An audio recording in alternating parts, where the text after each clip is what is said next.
good. Oh, you are kind. Yeah, you are good. Oh, Rock down in the building. another one don't come. Another one don't come. Yeah, another one don't come. Ba ba ba ba ba ba ba. No fit to complain. Baby miracle God. Ba ba ba ba ba ba ba. No fit to complain. Baby miracle. You are good. Oh, you are kind. Yeah, you are good. Oh, Rock down in the building. another one don't come.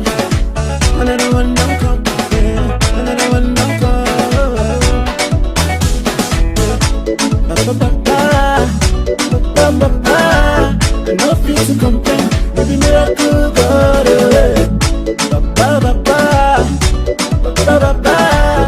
No fit to complain. Baby miracle. The teenage art prodigy whose gift has become $1 million business. The child scientist who passed O-level chemistry aged 7. And the 10-year-old music prodigy ready to hit the international stage. To some, genius is an arbitrary label. The strict definition is an outstanding artistic or intellectual ability. In short, extreme talent. 13-year-old Akiana Kromeric fits the bill perfectly, and she has a unique claim behind her gift. The earliest memory I could recall is probably when I was around 4 years old. One day I started having these very amazing and mysterious visions. This voice was following me and guiding me through these galaxies, and I asked him, you know, who are you? And I started calling him God. Akiana is an art prodigy from Idaho who claims that God told her to paint.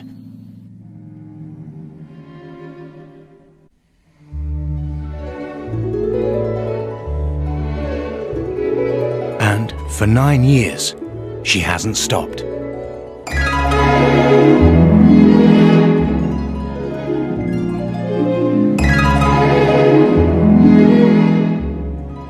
I like to say me and God are both in control of everything. So he tells me an idea and I could just take that idea and make it better and polish it better and just put it into paints. So he's like my personal teacher, my tutor. She was 4 years old when I knew there was something special about her, because she was describing a lot of new things on spiritual matters, and also she started drawing exceptionally well. Akiana developed an intense interest in sketching. By 5 years old, she was already drawing at a level way beyond her years. Myself, I thought she was dreaming. I thought there was something made out of an imagination. But when she started describing it more and more, it became apparent that this was actually something that did happen. By 8, Akiana was painting portraits on giant canvases. It kind of took me aback because we never read the Bible, or we didn't have any kind of spiritual connection. With no artists in her family, she was completely self-taught. This is actually one of my absolutely favorite and most memorable painting. This is called The Prince of Peace. I painted this when I was 8 years old with oils. Many artists all around the world, they always ask me, so how did you do this and how did you do that? I was like, I don't know, I just did it. It's very complicated for a child to explain what they did. The only way they can explain is through painting or through their creativity. Described by art critics as a phenomenal talent, she has now produced more than 100 paintings, ranging from realist portraits to fantastic landscapes and the natural world. They can each take anywhere from 15 to 300 hours to complete. Akiana's genius could be explained by sheer hard work. Homeschooled, she gets up at 4 a.m. 6 days a week and paints for up to 5 hours a day. Just really quickly, I want to see the lips.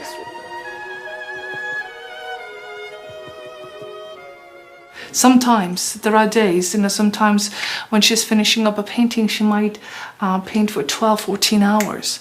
And I would ask her to take breaks and have something to eat or drink, and sometimes she would refuse. Akiana only studies the subjects she enjoys. She loves printing, publishing her books and poetry and art, and that's what she loves doing and let her do all day long. I don't ask her to ever do math. If critics say, no wonder she's a genius because she's devoting all her time for art, then it would be a better place in the world, that there would be more people who are interested in focusing their energy to the fields that they are interested in.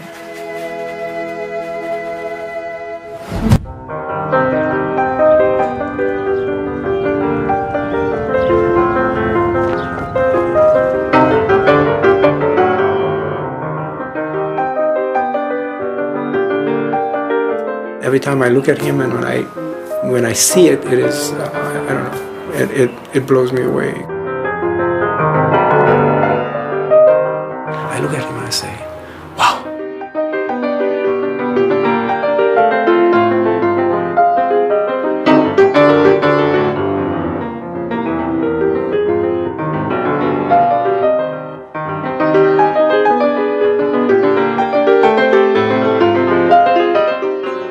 Music is everything for 10-year-old Ariel Lanyi, a child prodigy from Israel.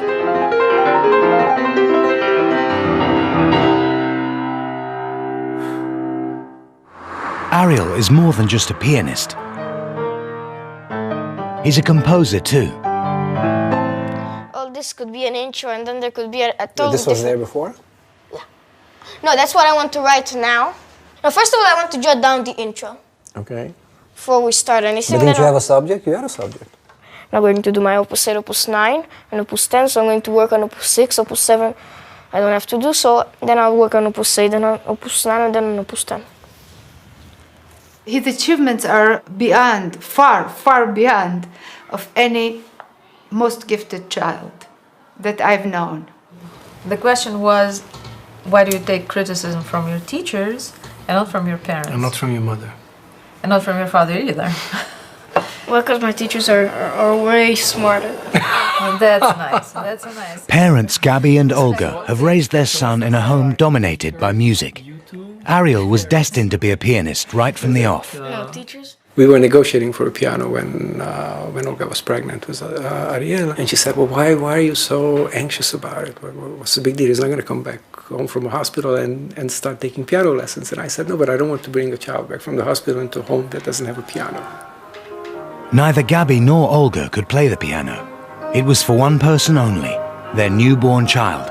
When he was born, he started listening to music right from the beginning because there was a tape that his father prepared for the occasion. And from then on, he was listening to music almost 24 hours a day. There is a theory that very young children can be taught anything. They don't have to be born that way. But the earlier you start the education, the more you'll be able to achieve. It soon became apparent that the theory was working. He was less than 3, just a little less than 3, and we were driving in a car, and he was sitting in the back, and we were listening to the radio, and it was Beethoven's Second Piano Concerto, which I recognized, but I don't know the key, and I didn't have the CD, so I told him, "This is Piano Concerto by Beethoven." And Ariel said, "Ian," and I didn't have the answer because I didn't have the CD to look at, right? And obviously I cannot tell. So he says, "In B flat major." And I looked in the mirror and I said, "Are you sure?" And he said, "Oh yeah." So needless to say, as soon as we got home, I take out the CD and I look at it, and it's in B flat major. By 5, Ariel had already taught himself to play the piano and started taking lessons. By 7, he was playing classical concerts with an orchestra of adults. In a way, we created it to some degree by exposing him early on. And a little baby doesn't have many choices. So he just lies on his back, and you play Bach and you play Bartók, and he listens.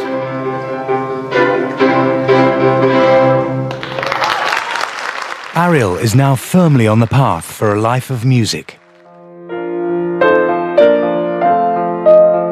But although showing a talent way beyond his years, he's wary of being labelled. I don't like the meaning of child prodigy. Because child prodigy is basically someone who can play fast. And not more than that. Not understanding music, just playing fast. And how are you different? Because I understand the music, I analyze. Are you a pianist or a musician? A musician. And are you a genius? Not yet. I will be one day, but not yet.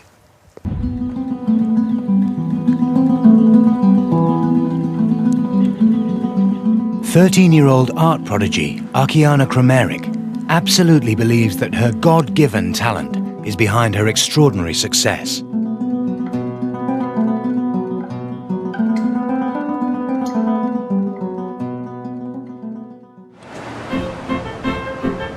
Today, at a local gallery selling prints of her work, she has come for a meet and greet with some of her fans. Have you ever had any visions of heaven?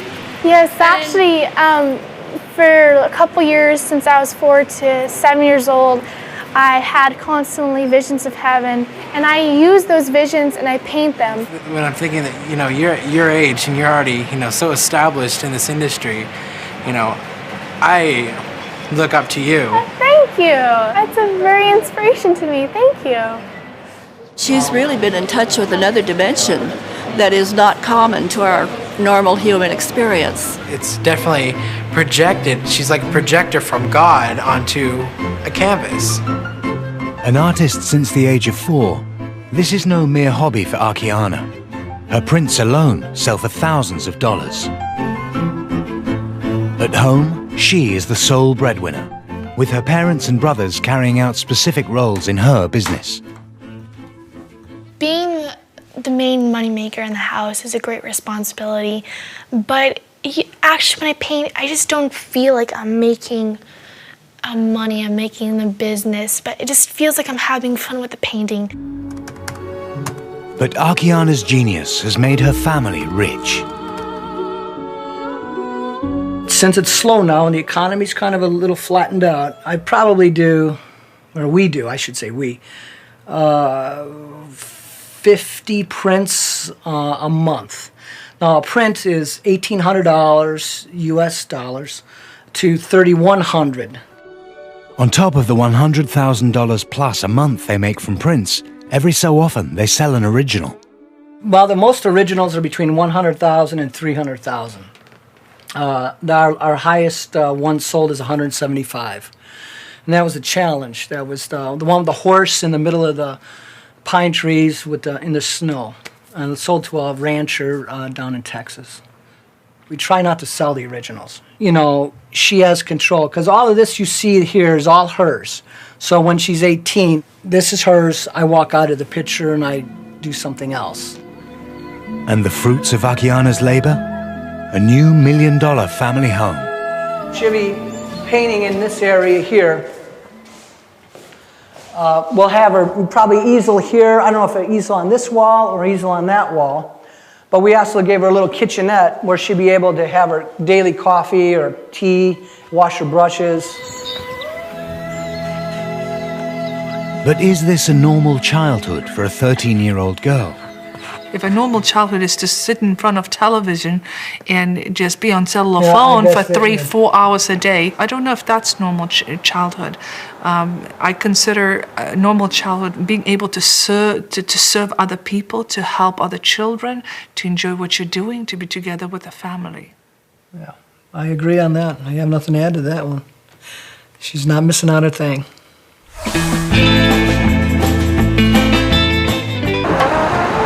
In Israel, it's 9 p.m. on a Thursday night, and 10-year-old musician Ariel Lanier has a gig.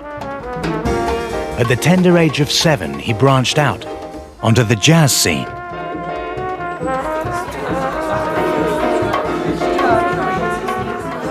This gig is supposed to start at 9:30, which it probably won't, so it'll start closer to 10. It'll probably go until about 11:30. By the time he's going to get home, it'll be midnight. That's obviously not a good thing. But if a kid plays jazz And if he wants to have an audience, he cannot get an audience at 4 p.m. Thank you very much. This is Jean-Claude Jones. This is Ariel.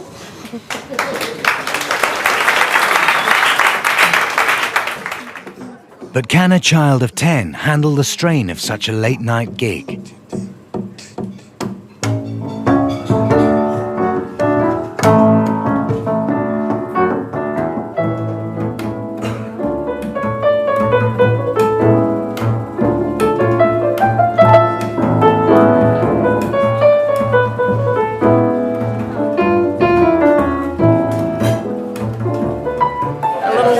Dave Brubeck, isn't he? Very, very good. But a child, he's just a little boy. It means crazy nights, it means strange life.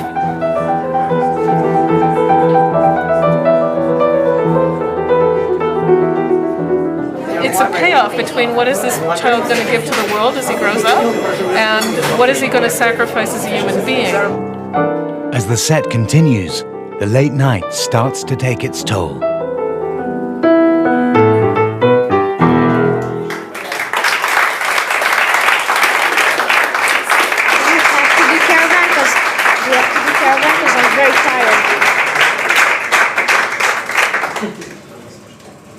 Watching the program, man. I don't know what to say. You can tell the people that you're very tired. You can tell them, you know, that if you want to. Is it professional? Is it professional? Ariel decides to persevere.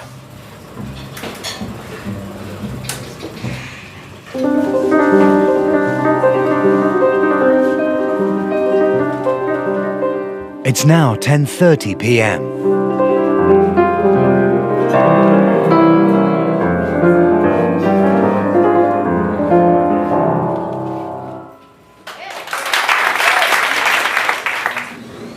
How did I play? We'll talk about it later. Played okay. I could do better. You know, I was very tired. We're going now to improve. You're going out to improve? He's not pleased. I know it flopped. What? I know it flopped. What kind of flop?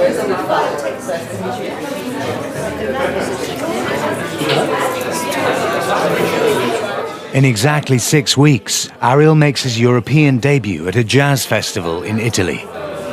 Don't film me, don't film me. Could it be too much too soon?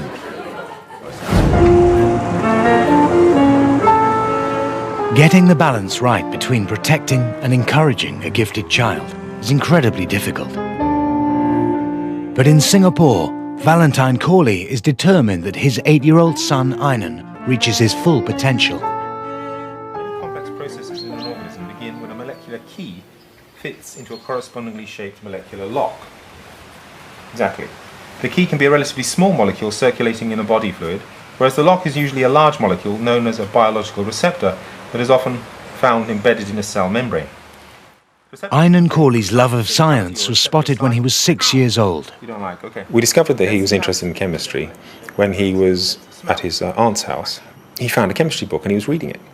And his aunt saw him reading this and said, Einan, you seem to understand that. And he said, I do.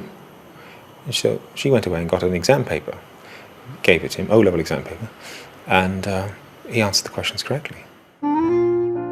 Einan taught himself chemistry on the internet, and at 7 passed the O-level exam. Now his father is battling to fast-track his academic career. Yehudi Menuhin without a violin is not a violinist. He's a could have been. And the same applies to any of these children. If they don't get the opportunities they need, then all you've done is wasted their life and wasted the contribution they could have made to society. Huh? Tell me why I can't climb. The weight and the pressure.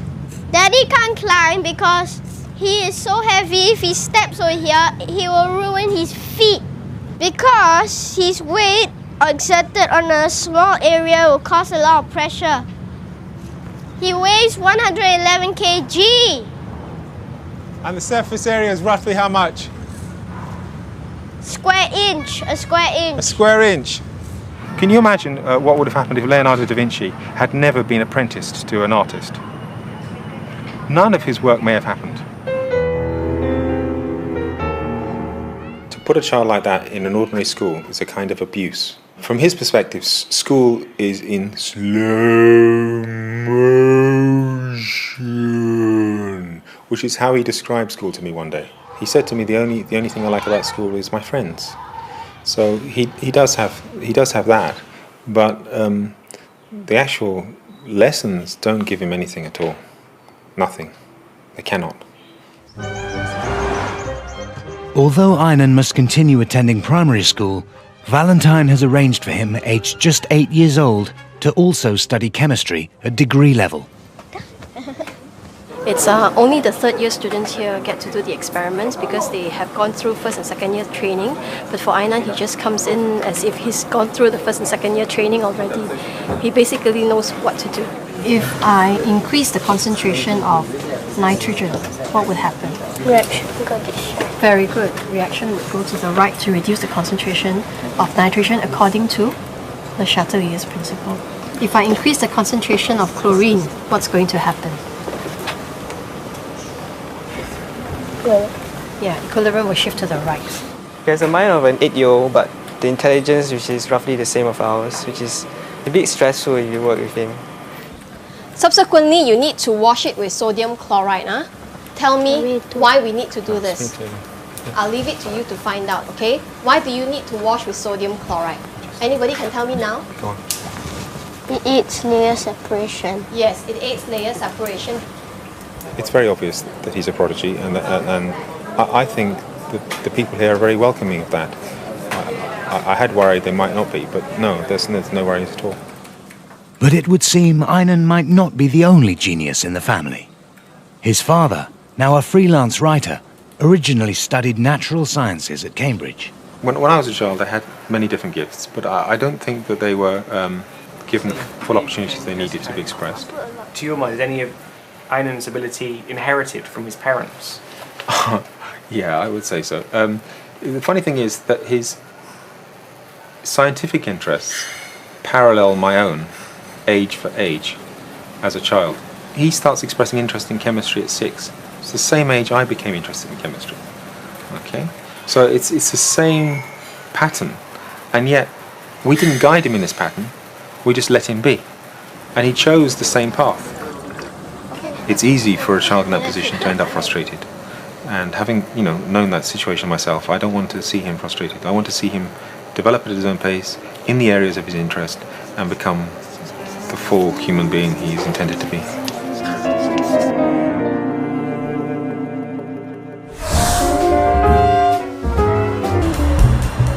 Vicenza, Italy, and 10-year-old musician Ariel Lagni has been invited to make his European debut at a prestigious jazz festival. But he's feeling the pressure. It's a big gig. Okay. So right now, what matters is to put a smile on your face. A non-nervous smile on your face,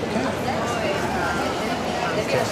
This is a real jazz festival with big names, and he is playing alongside known people, so he's very, very nervous. We just hope that he will revive before the concert.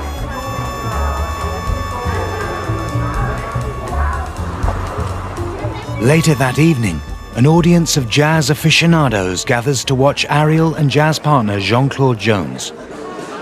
They'll know it's better. We practiced with the metronome, and we're more together. And we dropped the tune. That's it, you get it? Sono felice di presentarvi Ariel e Jean-Claude Jones.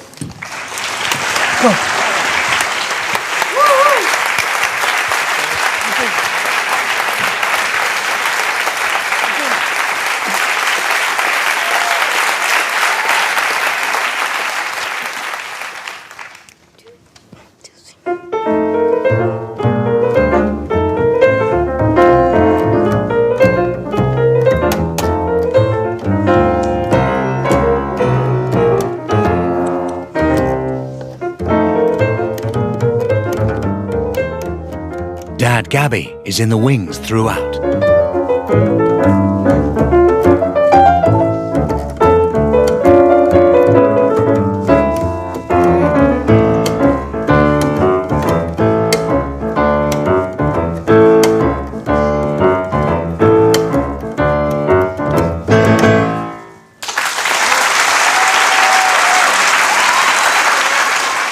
This time, Ariel's a success.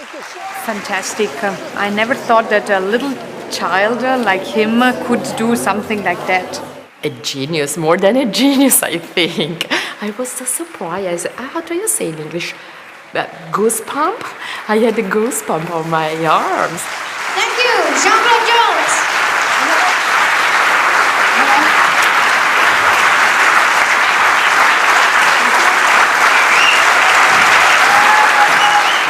How was the gig? It's great. It's great. That's great. Good. How are you? Good. Hey, JC, how was it? Hey, man, that was good. Yeah. Was it professional? I think so. Good. When a child prodigy stops being a child, then the question is does he have the wherewithal to be a bona fide artist or not? And if he doesn't, then he can be a very happy amateur. If he doesn't follow a career in music, he'll probably have to follow a career in something else. And it will have to be his decision ultimately. It will not be ours.